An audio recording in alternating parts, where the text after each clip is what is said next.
Кутмандуу күнүңүздөр менен. Сайт обновление болуп бүттү. Эми жаңы сайттан кантип заказ кетиребиз? Же болбосо жаңы каттаган консультанттарыбыз өз алдынча сайттан кантип заказ кетиришет? Кеттик анда. Google Chrome'ду басабыз.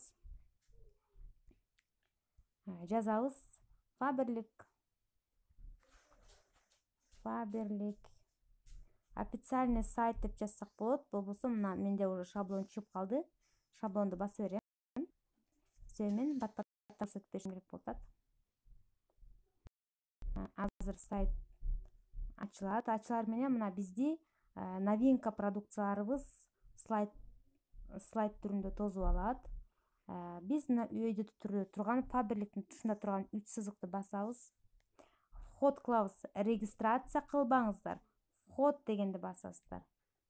Входду бассаңыздар, жаңы каттагандардыкы пустой болот, мурунку каттагандардыкы балким сохранить эткен болсо, жазып коюшкан болсо, меникинде чыгып калат. Жаңы каттаган бул жерге өзүңүздөрдүн регистрация номериңиздерди бул жерге паролуңуздарды жазасыздар. Толук экран көрүнбөйт, мына ушул жерге жазасыздар да войдини басасыздар.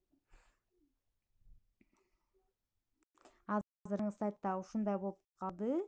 Аты жөнү чыгат, ошондой эле каталогдун жабыларына канча күн, канча саат, канча минута, секунд личный кабинетте өтө тургансыз, личный кабинетке киресиз. Заказать по артикулу болсо, заказ жасап турган болсоңуз, заказга киребиз. Анан заказ жазып баштайбыз. Мисалы, мага